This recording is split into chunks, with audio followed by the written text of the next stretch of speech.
أعوذ بالله من الشيطان الرجيم. بسم الله الرحمن الرحيم. شهر رمضان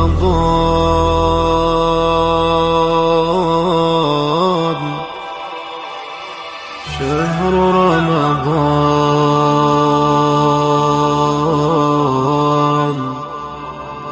شهر رمضان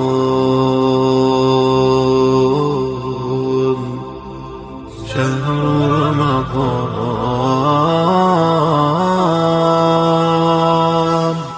اعوذ باللہ من الشیطان الرجیم. بسم اللہ الرحمن الرحیم.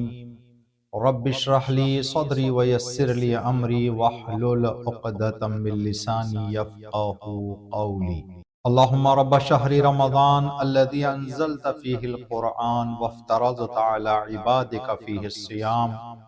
صلی علی محمد وآل محمد ورزقنی حج بیتک الحرام فی عامی هذا وفی کل عام واغفر لی تلک الذنوب العظام فإنه لا يغفرها غیرک یا رحمن یا علام.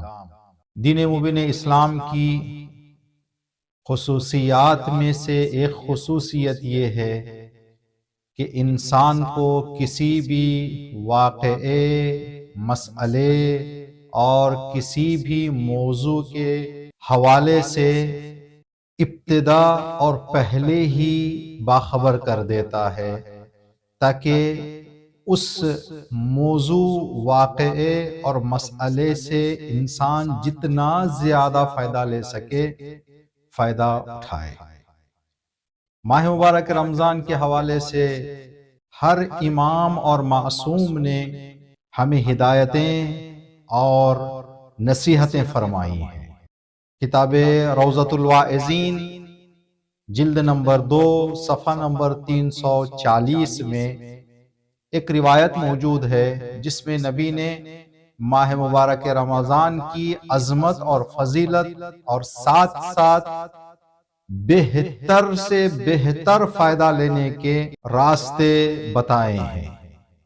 نبی نے فرمایا اِنَّ شَهْرَ رَمَضَانَ يُضَاعَفُ فِيهِ الْحَسَنَاتِ وَيَمْحُو فِيهِ السَّيِّئَاتِ وَيَرْفَعُ فِيهِ الدَّرَجَاتِ.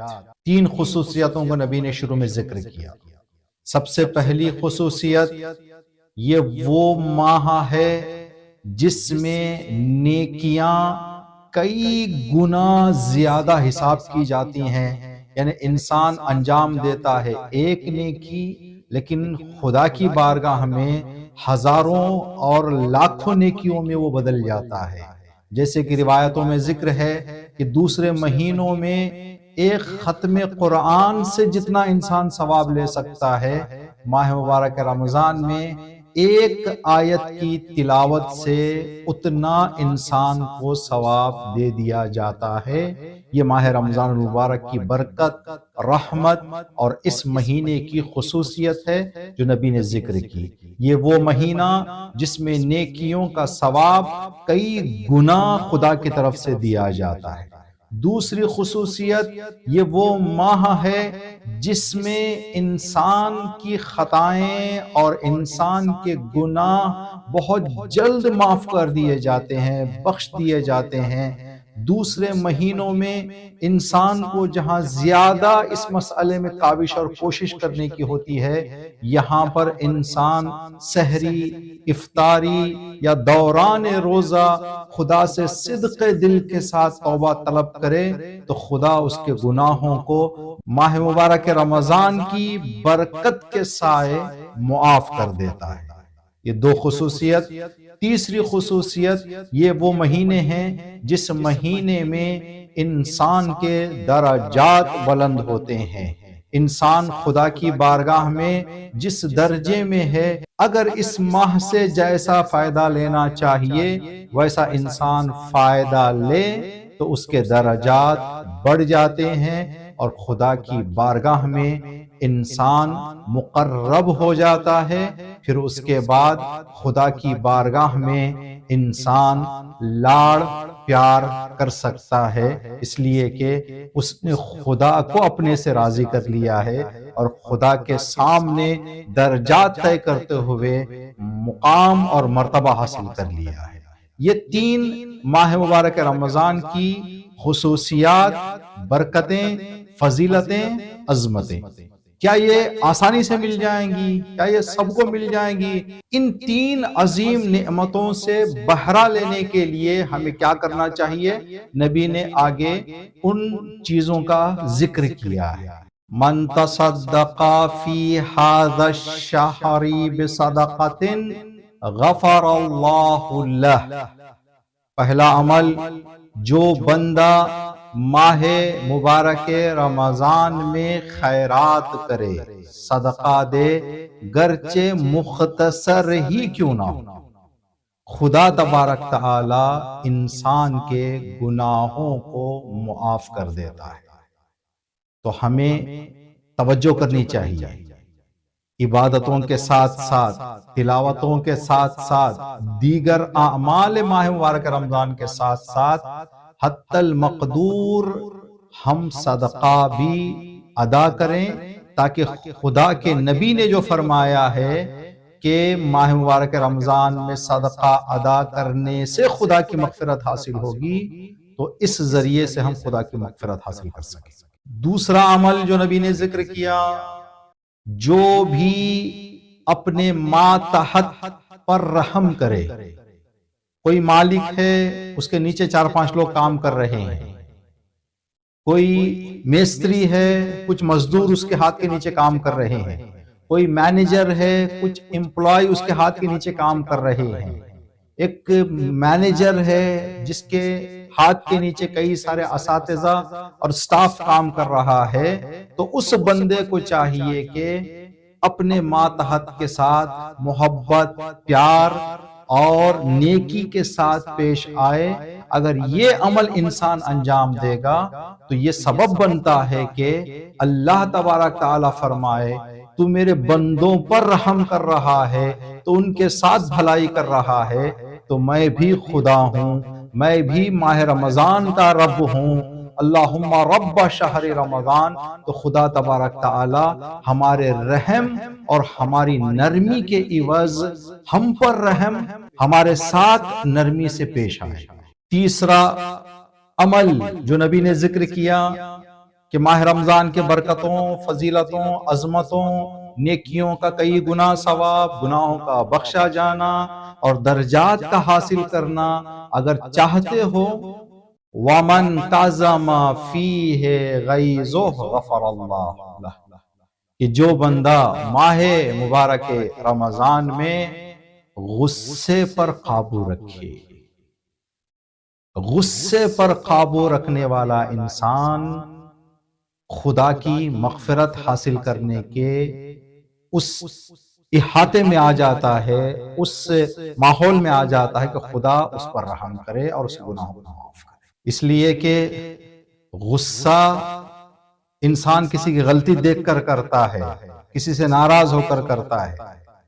خدا تبارک تعالی ہم سے یہ کہے گا، جس غلطی اور خطا کی حقیقت پوری طرح سے انسان جس کا علم نہیں رکھتا، اس کے عوض ناراض ہو رہا ہے، تو وہ خدا جو ہمارے ظاہر و باطن، ہمارے آج اور کل سب کو جانتا ہے، اگر وہ غضب کرنا شروع کر دے، اگر وہ غضب کے مقام پر آ جائے، تو انسان کے لیے کوئی بچنے کی راہ نہیں رہے گی۔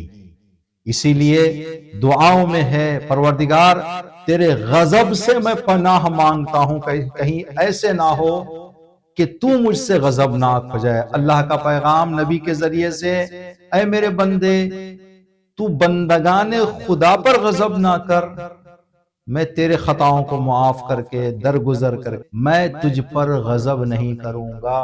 چوتھا راستہ، وَمَنْ أَحْسَنَ فِيهِ خُلُقُهُ غَفَرَ اللَّهُ لَهُ، جو بندہ ماہ مبارک رمضان میں اپنے اخلاق و کردار کو سنوارے رکھے۔ ماہ رمضان المبارک ایک نورانی مہینہ ہے، ایک خدا کا مہینہ ہے، ایک پیار، محبت، نیکی اور عبادت و اطاعت کا مہینہ ہے۔ اگر اس مہینے میں انسان اپنے کردار کو نیک جلوہ نہ دے تو پھر خدا کی مغفرت اور خدا کے درجات اور خدا کے ثواب لینے کی کوئی گنجائش نہیں رہتی۔ اسی لیے نبی نے فرمایا کہ با ادب اور با اخلاق زندگی کرو اس مہینے میں، تاکہ خدا تبارک تعالی تمہیں ماہ رمضان المبارک کی فضیلتوں، برکتوں اور مغفرتوں سے نواز دے۔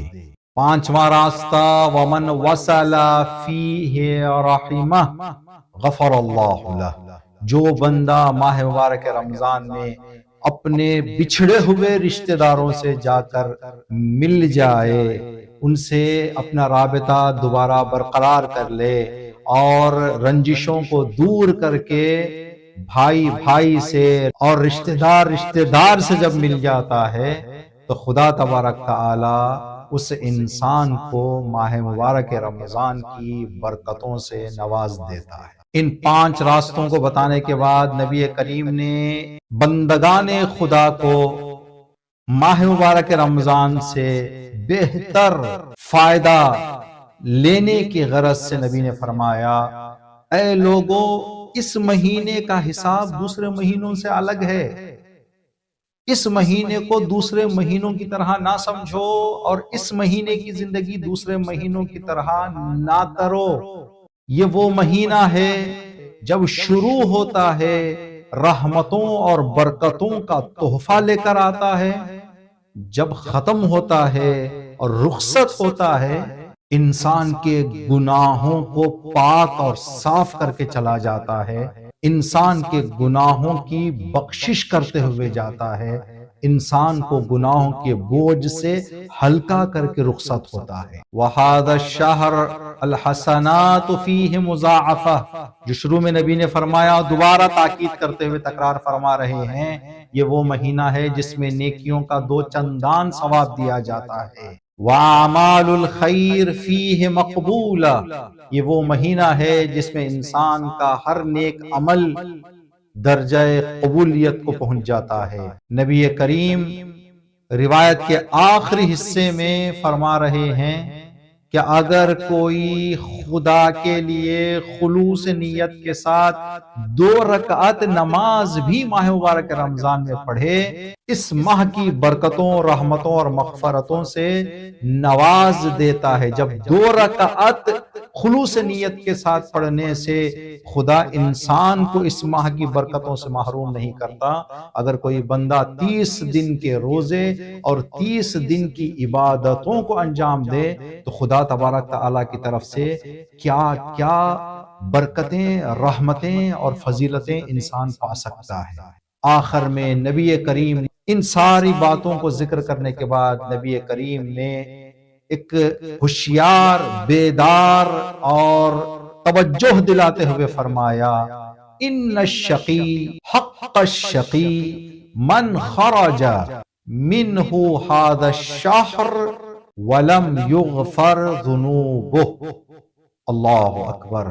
نبی نے فرمایا، بد قسمت، بد نصیب، بدبخت، جس سے بڑا کوئی بد نصیب نہیں، جس سے بڑا کوئی بدبخت نہیں، جس سے بڑا کوئی بدقسمت نہیں، وہ انسان ہے جو ماہ مبارک رمضان کے ختم ہونے کے بعد بھی خدا تبارک تعالی کی بارگاہ سے مغفرت نہ حاصل کر سکے۔ جہاں 2 رکعات خلوص نیت کے ساتھ نماز سے خدا تبارک تعالی انسان کے گناہوں کو معاف کر دیتا ہے، اب ایسا سنہرا موقع چھوڑ کر کوئی انسان گناہوں کے بوجھ کو اپنے کاندھوں پر اٹھائے رہے تو اس سے بڑا بد نصیب، بدبخت اور بدقسمت کوئی نہیں۔ اب ایسے انسان کے پاس ماہ مبارک رمضان کے ختم ہو جانے کے بعد کف افسوس ملنے کے علاوہ کوئی راستہ نہیں رہتا۔ نبی نے فرمایا، فَحِينَئِذٍ، یہ وہ انسان ہے جو ماہ مبارک رمضان کے ختم ہونے کے بعد جہاں سب اپنے روحانی اور معنوی تحفے، انعامات، مغفرت کے گلدستے برکتوں کے گلدستے اور ثواب و اجر کا ایک ڈھیر انبار لے کر جا رہے ہیں، ایسا انسان ہاتھ ملتا رہے گا، گھاٹے میں رہے گا، نقصان میں رہے گا۔ اللہ تبارک تعالیٰ سے دعا ہے، پروردگار نبی کریم کی اس روایت کا واسطہ ہم سب کو اس ماہ میں صدقہ دینے کی، اپنے ہاتھ کے نیچے اور اپنے چھوٹوں پر رحم کرنے کی، پروردگار صلہ رحم کرنے کی، اپنے اخلاق کو سنوارنے اور سدھارنے کی، اور اپنے غصے پر اس ماہ میں کنٹرول اور قابو رکھنے کی توفیق عطا فرما۔